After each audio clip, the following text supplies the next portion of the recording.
back to the Jake Asman Show on the SportsMap Radio Network. Presented by Rocket Mortgage. Need a mortgage that fits your life? Rocket can. Live from the O'Reilly Auto Parts studios, here's Jake Asman. Think O'Reilly Auto Parts for all your car care needs. Get guaranteed low prices and excellent customer service from the professional parts people at O'Reilly Auto Parts. O'Reilly Auto Parts. Better parts, better prices every day. The Brooklyn Nets season came to an end Saturday night after losing in 7 games to the Milwaukee Bucks. So at the end of the season, Meet the Media press conference, Nets general manager Sean Marks was asked if coming up short in the second round means that the season for the Nets was a failure. I don't look at it as failure. I think the term failure can be used in a completely different array of circumstances, far more serious than, what we just went through. Is it disappointment? Yes, without a doubt. We're going to own it. We're going to grow from it, as Steve mentioned, and, we'll be better because of this, and we'll progress through this, and we'll learn from, the roller coaster ride that was this last season. But, I don't look at this as failure. I think we all grew as people, as individuals, and as a collective unit here. And we're definitely going to come out with the resolve and the resiliency to attack next season and achieve our goals. I agree with almost everything Sean Marks is saying there, up until the point when he's like, well, we grew as people. Nobody cares if you grew as a person. You're judged on, did you win a championship or did you not? You have 3 of the top 10 players in the league, and you lost in the second round. Yes, obviously they lost in the second round because, 50% of the big 3 was hurt. You're probably like, wait, 50%? How's that possible? There's 3 guys. That doesn't make any sense. Jake, you're bad at math again. Well, Kyrie was out, and Harden was playing at 50%. And then there was just Durant. So in my weird math, cockamanian, way to break it down, 50% of the big 3 was hurt. But you get the point. The season, it can't be considered a success. I won't go as far and say it's a failure because you don't want to make excuses, but there are reasons. Like, that's the difference. Like, there's no excuse to lose in the second round, but there's reasons why. So I think calling it a failure would be they lost at full strength. It's a disappointment. Because you look at the Clippers, they won without Kawhi. Nets could have won Game 7. Joe Harris hits a couple shots, they win Game 7. In my mind. So I know, you're going to come on the radio and have a strong take. The take is it's a disappointment. It's not a true failure. A failure would have been Kyrie and Harden played and they still lost in 7 to the Bucks at home. I won't go that far. But where Sean Marks loses me is when he's like, well, we grew as people. Nobody cares. You think your employer cares if you grew as a person, if you're not getting the job done at the end of the day? They don't. And in that business, the NBA, especially a team like the Nets who were championship made, it's wins and losses. That's all that matters. And they came up short. So I agree with Sean Marks. It's not a failure. It's a disappointment. But ultimately, now anything going forward is a failure. You got one mulligan. They have a short window. When they made the Harden trade, I came on the show the next day and said they have 36 months of a championship window. Because after the second year with those guys together, they all could opt out and become free agents. And let's see how many of them will actually commit long-term to the Nets this offseason. If they don't, they keep the pressure on Brooklyn to do everything possible to try and win. And those 3 guys have all the power, and they know it. All the power there. This was Steve Nash, the head coach of the Brooklyn Nets. He gave his thoughts on the Nets season ending. On the one hand, there's a disappointment and pain to not continue and to not go all the way as we set out to do.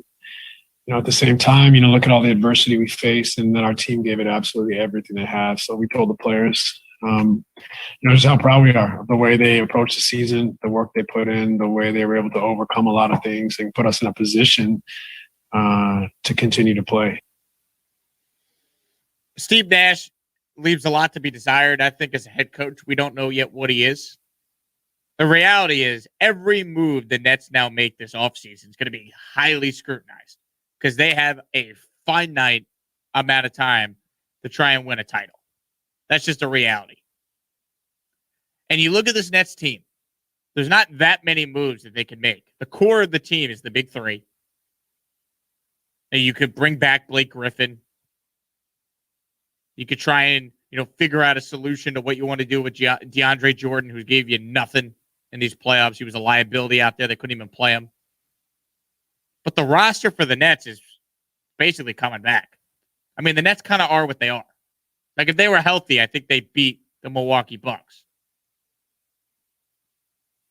So ultimately, there's not a whole lot you're going to really change. But if you are going to change something, I think the guy you look to move, if you find the right fit, would probably be Joe Harris. He has the highest cap hit on the team that isn't a member of the big three.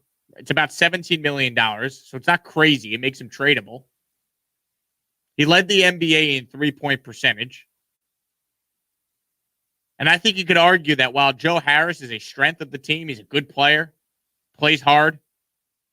There's certainly an important role when he's not getting double teamed, when he's the fourth option, he's lethal. You could argue, though, the Nets need front court help more than they do an outside shooter. They have enough shooting. They have Kyrie Irving. They have Kevin Durant. They have James Harden. They got three of the best scorers on the planet. You could argue if you're going to do anything, if you're the Nets, you try and move Joe Harris for maybe some front court help. Other than that, though, the team the Nets had this year, you just hope they stay healthy next year. I mean, what else do you do? They're going to blow up the team. The team's the team. They got hurt. And this is just, by the way, what also happened yesterday. Another example of the NBA player having all the power in the world. You think the Nets internally are happy that 2 days after getting eliminated, James Harden and Kevin Durant both committed to play for Team USA in the Olympics? As a fan, I think we like that. We want to see the best players go to the Olympics. It makes it more watchable. But do you really think the Nets are happy that Durant and Harden, coming off seasons in which they were both injured, are going to go out there and play in the Olympics instead of just taking the summer off to rest? And the Nets can't say a damn thing because these guys run the show, run the team. Sean Marks can't come out and say, hey, Kevin, we don't want you to play in the Olympics. Hey, James, please rest that hamstring. Don't do it. Because he knows that, oh, yeah, you're going to tell us what to do? See you later. We're signing elsewhere. We'll opt out of our deal. See ya. The NBA players never had more power. Like, listen to Sean Marks here try and defend his players commit to play Team USA. I think our guys have been through this enough to realize, what's best for them, what's best for their body, and what their ultimate goal is. It's very difficult to turn down playing for your country and having the opportunity to go out there and having a heck of a summer and win an Olympic gold medal, which is their objective. So for them to be able to turn that down, they've got to look at the big picture and say, okay, well, am I not healthy and so forth? So for a couple of those guys, I know right now it's probably not, the first thing they're thinking about. They're a little decompressing after the season, but it'll be a collective decision from all parties. The answer is yes, they are not healthy. Did you watch James Harden play in these playoffs when he came back from injury? Did we not watch Kevin Durant miss all this time in the regular season? They should not be playing for Team USA. Now, personally, I don't really care because I'm not an F fan. But if I'm an F fan, I'd be livid. I'd be like, what are we doing? The goal is to win a championship. The only thing that matters is a title for that team. If they don't win next year, then it's an abject failure. I don't care how many injuries they have. And they're playing in the Olympics where they could very easily get hurt. I mean, go ask Paul George about playing in the Olympics, committing to play for Team USA. Cost him a full year of his career. That's crazy to me. But, what are the Nets going to do? Be upset? They have no control over their players. That's just how it goes. That's the unfortunate reality, I believe, of the NBA now. The players have never had more power. They get to dictate all the terms. But back to the crux of the conversation. Was the Nets season a failure? I'd say no.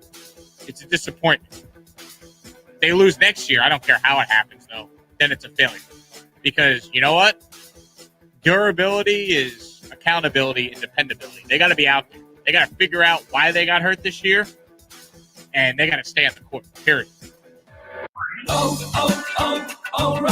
Get more miles on the road with O'Reilly.